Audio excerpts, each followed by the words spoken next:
की रामबाण प्रश्नों की। तो चलिए करते हैं शुरुआत रामबाण प्रश्नों की, और आप लोगों को आंसर करना है। बहुत अच्छे प्रश्न होने वाले, और नोट कर लेना इन प्रश्नों को। एग्जाम में निश्चित रूप से यदि ये प्रश्न आएंगे तो आप सभी लोगों से आगे रहेंगे, ठीक है।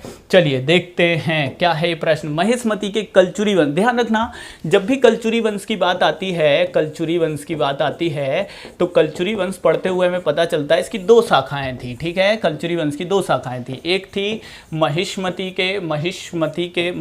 के कलचुरी, और दूसरे थे त्रिपुरी के कलचुरी, ठीक है, त्रिपुरी के कलचुरी। अब इसमें पता चलता है कि जो महिष्मती के कलचुरी थे इसका संस्थापक कौन है, मूल रूप से जो शासक का नाम पता चलता है वो है कृष्णराज, ठीक है, कृष्णराज। जबकि हमें त्रिपुरी के जो कलचुरी थे इसमें हमें पता चलता है आदि पुरुष का नाम तो आता है वामराज देव। आदि पुरुष कौन थे, वामराज देव के बारे में पता चलता है, लेकिन वास्तविक संस्थापक इसमें था कोक्कल देव, ठीक है, कोक्कल देव। तो देखो आदि पुरुष पूछेंगे त्रिपुरी के कलचुरी वंश, तब वामराज देव लगाना। यदि संस्थापक पूछे तो आंसर क्या होगा, कोक्कल देव ही होगा। जबकि महिष्मती में जो अंतिम शासक थे, महिष्मती के जो कलचुरी शासक थे, इनके अंतिम शासक कौन था, तो इसमें अंतिम शासक था बुद्ध राज, ठीक है। तो इस प्रश्न का सही उत्तर हम क्या लगाएंगे, सी लगाएंगे। कितने लोगों ने आंसर सी किया, अंकेश यादव जी का आंसर सही आया, सूर्य तिवारी जी का आंसर सही आया, वेरी गुड, ठीक है। जिन्होंने सी आंसर किया वेरी गुड, एक्सीलेंट, ठीक है। चलिए नेक्स्ट लीजिए।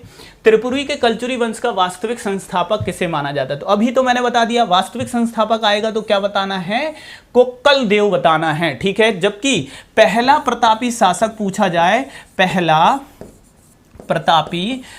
प्रतापी शासक पूछ लिया जाए तो वो कौन था, युवराज देव था। पहला प्रतापी शासक कलचुरी वंश का, त्रिपुरी के कलचुरी वंश का पहला प्रतापी शासक कौन था, युवराज देव था। बहुत अच्छे से ध्यान में लेके चलना। नेक्स्ट देखो अगला प्रश्न देखते हैं। कलचुरी वंश के किस शासक को उज्जैनी भुजंग कहा गया है, उज्जैनी भुजंग। तो ध्यान देना, मैंने बताया कि कलचुरी, ठीक है, त्रिपुरी के कलचुरी वंश का, कलचुरी वंश जो कि त्रिपुरी का है, ध्यान रखना, इसका पहला प्रतापी शासक कौन होता है, पहला प्रतापी शासक होता है कौन भाई, तो युवराज देव, ठीक है, युवराज देव। और युवराज देव ने क्या किया था, मालवा पर अनेक बार आक्रमण किया, मालवा पर अनेक बार आक्रमण किए थे, ठीक है, अनेक बार आक्रमण किए थे। किसने, तो युवराज देव ने, ठीक है, कई बार आक्रमण किए युवराज देव ने। ध्यान रखना है कहां पर, मालवा पर, इसीलिए उसे उज्जैनी, ठीक है, ध्यान रखना, इसीलिए उसे उज्जैनी क्या कहा गया, तो भुजंग,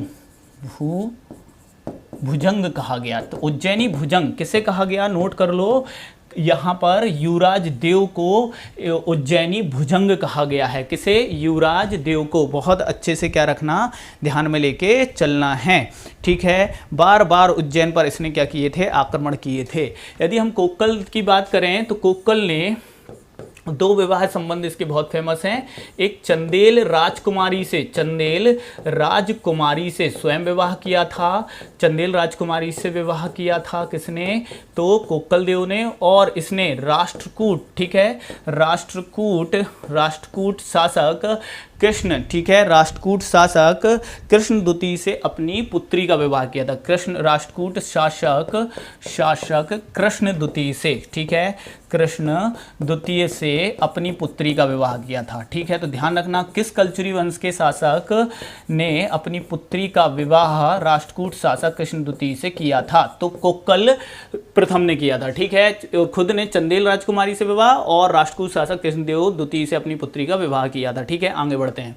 कलचुरी वंश के किस शासक की रानी ने नोहटा कहां पर है साथियों, दमोह में है, नोहलेश्वर शिव मंदिर का निर्माण कराया था, नोहलेश्वर शिव मंदिर का निर्माण कराया था। तो रानी नोहला थी, ठीक है, किसकी रानी थी, तो ध्यान रखना है युवराज देव की रानी, युवराज देव की क्या थी, रानी थी, जिनका नाम था रानी नोहला, ठीक है। युवराज देव की रानी क्या नाम था, रानी नोहला, ठीक है, नोहला, रानी नोहला। और रानी नोहला ने अभी वर्तमान हमारे कहाँ पर, तो दमोह, दमोह में नौहलेश्वर महादेव का मंदिर का निर्माण कराया था, इसीलिए रानी नौहला के नाम पे उसे नौहटा कहते हैं। और ये किसकी रानी थी, तो ये थी युवराज देव की रानी, ठीक है। युवराज देव के दरबार में राजशेखर भी थे, ठीक है, राजशेखर। और राजशेखर की रचना क्या है साथियों, राजशेखर की रचना क्या है जरा मुझे बताइए। तो इनकी रचना है काव्य मीमांसा, ठीक है। तो युवराज देव के दरबारी थे राजशेखर, ठीक है, और इनकी रचना कौन सी है, तो काव्य मीमांसा। कई बार एग्जाम में आती है कि काव्य मीमांसा किसकी रचना है, पूछ सकते हैं कि राजशेखर प्रारंभ में किसके दरबार में थे, तो कलचुरी शासक युवराज देव के दरबार में थे, ठीक है। बहुत अच्छे से क्या रखना है, ध्यान में लेके चलना है, ठीक है, सभी ध्यान में लेके चलना। राजशेखर किसके दरबार में थे, तो युवराज देव के दरबार में थे कलचुरी शासक, ठीक है। सबसे प्रतापी, पहला सबसे प्रतापी शासक कौन था, युवराज देव, ठीक है। फिर देखते हैं परमार शासक राजा भोज ने किस कलचुरी शासक को पराजित किया था। तो भैया देखें, हम मध्य प्रदेश में जब देखते हैं तो यदि देखें मालवा पर किस वंश, परमार वंश का रूल था। इसी समय त्रिपुरी में किस शासकों का रूल था, कलचुरी शासकों का। और कलचुरी शासक और परमारों की कभी नहीं बनी। यहां पर देखा गया कि कलचुरी शासक कौन रहते हैं, गंगदेव। बहुत अच्छे से देखना, बहुत ही अच्छा एक क्या हुआ घटनाक्रम है और कहावत प्रचलित है, गंगदेव, ठीक है। और परमार शासक कौन थे, राजा भोज। अच्छा, यहां पर यह होता है कि गंगदेव काफी प्रतापी शासक थे और इन्होंने कई शासकों को पराजित किया। लेकिन जब गंगदेव का युद्ध राजा भोज से होता है, दोनों का युद्ध होता है, तो राजा भोज क्या करते हैं, गंगदेव को पराजित कर देते हैं। कौन, राजा भोज गंगदेव को पराजित करते हैं। और यहां पे कहावत प्रचलित होती है, कहां राजा भोज, कहां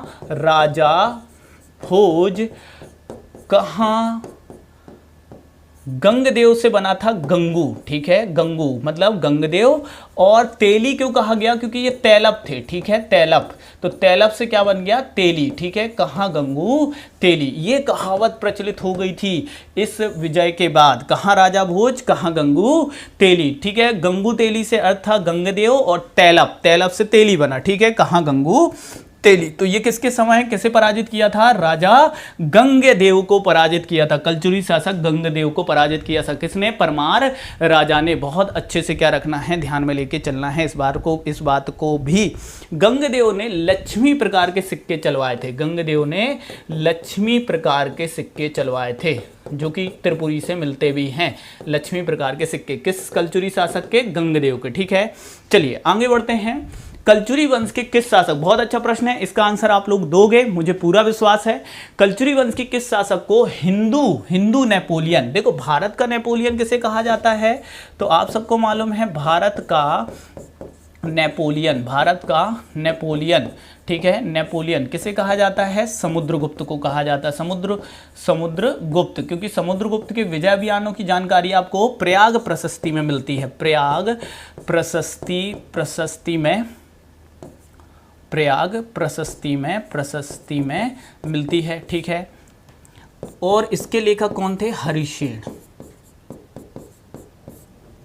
ठीक है। प्रयाग प्रशस्ति में मिलती है किसकी जानकारी, तो समुद्रगुप्त के विजय अभियानों की जानकारी। और इसके लिए समुद्रगुप्त को भारत का नेपोलियन कहा जाता है। लेकिन किस शासक को हिंदू नेपोलियन कहा गया है, तो भैया यदि हम देख रहे हैं यहाँ पर, तो कलचुरी वंश के किस शासक, कर्णदेव। सभी का आंसर बिल्कुल सही आ रहा है, कर्णदेव इज राइट आंसर। भाई कर्णदेव जो थे, इन्होंने, ठीक है, आगे चल के इन्होंने क्या किया था, ध्यान देना, राजा भोज को, ठीक है, राजा भोज को। अब आपको प्रश्न पूछेंगे राजा भोज को किसने पराजित किया था, तो राजा भोज को कर्णदेव, कलचुरी शासक कर्णदेव ने, ठीक है, गुजरात के भीम द्वितीय चालुक्य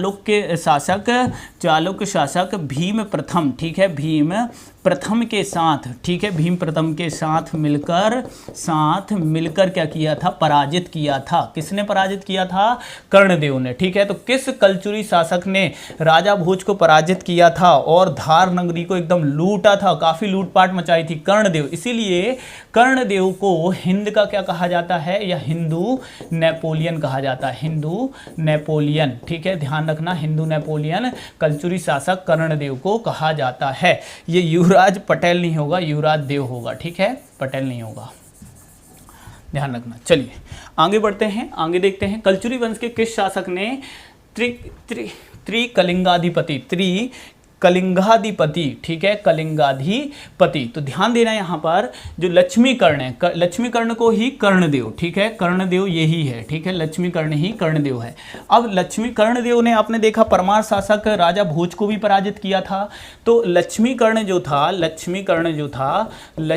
ने साथियों, लक्ष्मीकर्ण ने कलिंग की विजय भी की थी, कलिंग और तेलंगाना की विजय की थी, तेलंगाना की विजय की थी। और इस विजय के बाद इसने, ठीक है, किसने, लक्ष्मीकर्ण ने कलिंग और तेलंगाना विजय के बाद लक्ष्मीकर्ण ने कौन सी उपाधि धारण की थी, त्रिकलिंगाधिपति की उपाधि किसने, तो लक्ष्मीकर्ण ने धारण की थी। बहुत अच्छे ध्यान रखना। विजय देव की बात करेंगे तो ध्यान रखना, ये जो विजय देव सिंह जो है, विजय देव सिंह भी कुछ जगह लिखा रहेगा, ये कलचुरी वंश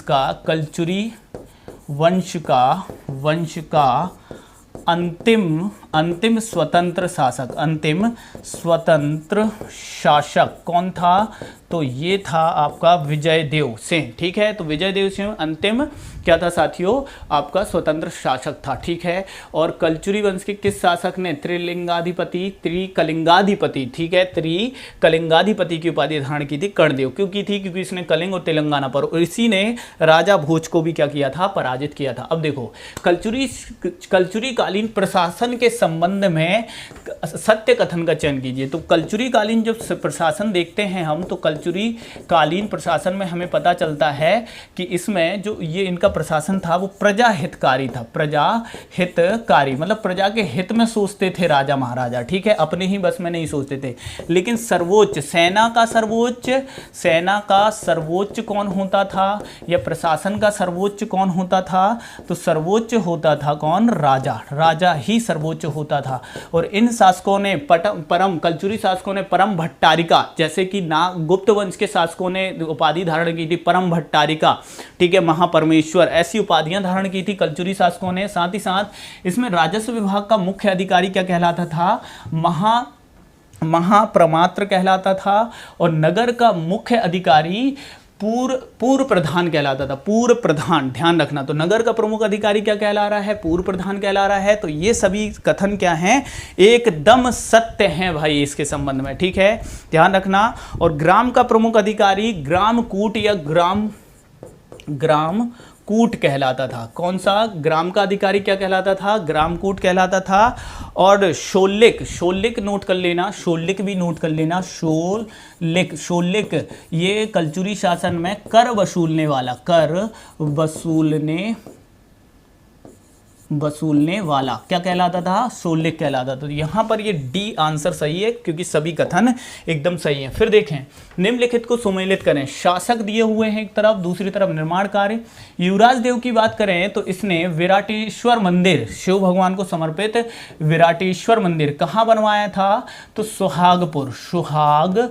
यस, ये वही सुहागपुर है जो आप सोच रहे हो, जो शहडोल में है, जो कि मध्य प्रदेश का सबसे बड़ा कोयला क्षेत्र कहां पर है, सुहागपुर। ये वही सुहागपुर है, ठीक है, बिल्कुल परेशान नहीं होंगे। कर्णदेव ने अमरकंटक के मंदिरों का निर्माण किसने कराया था, अमरकंटक के जो प्राचीन मंदिर है उनका निर्माण कर्णदेव ने कराया था। राजा भोज ने भोजपुर शिव मंदिर, जो कि कहां है, रायसेन में है भाई, ठीक है, रायसेन में है, दुनिया का सबसे बड़ा शिवलिंग। उत्तर का सोमनाथ किसे कहते हैं, भोजपुर शिव मंदिर को कहते हैं। यशोवर्मन जो कि चंदेल शासक थे, इन्होंने लक्ष्मण मंदिर, कहां पर है लक्ष्मण मंदिर, खजुराहो में है, ठीक है, खजुराहो में है। और किस भगवान को समर्पित है, तो भगवान लक्ष्मण नहीं, भगवान विष्णु को समर्पित है। किस भगवान को, तो भगवान विष्णु को समर्पित क्या है, ये मंदिर है लक्ष्मण मंदिर, कहां पर, खजुराहो में, ठीक है। राजा भोज परमार वंश के थे, ठीक है। तो इस प्रश्न का सही उत्तर तो क्या आ रहा है, इस प्रश्न का सही उत्तर आ रहा है ए इज राइट आंसर, ठीक है। नेक्स्ट देखो, कलचुरी वंश के किस शासक ने लक्ष्मी प्रकार के स्वर्ण सिक्के चलाए थे, तो मैंने बताया था लक्ष्मी प्रकार के स्वर्ण सिक्के ये गंगदेव ने चलवाए थे भाई, ठीक है। किसने चलवाए थे, गंगदेव। तो मेरे प्यारे साथी ये था, ठीक है, ये था आपके कलचुरी वंश से संबंधित महत्वपूर्ण प्रश्न। और मैं आशा करता हूँ, ध्यान दीजिएगा यहाँ पर, यदि मैं बताना चाहूँ आपको कि आप मुझे बताएंगे, कमेंट करके मुझे बताएंगे कि जो आपका 64 योगिनी मंदिर है, 64 योगिनी मंदिर कहाँ पर है? गोलकी मठ, गोलकी मठ। ये भेड़ाघाट, जो गोलकी मठ भेड़ाघाट जबलपुर में है, इसका निर्माण किस शासक ने कराया था? इसका कमेंट करके मुझे आंसर आप लोग बताएंगे।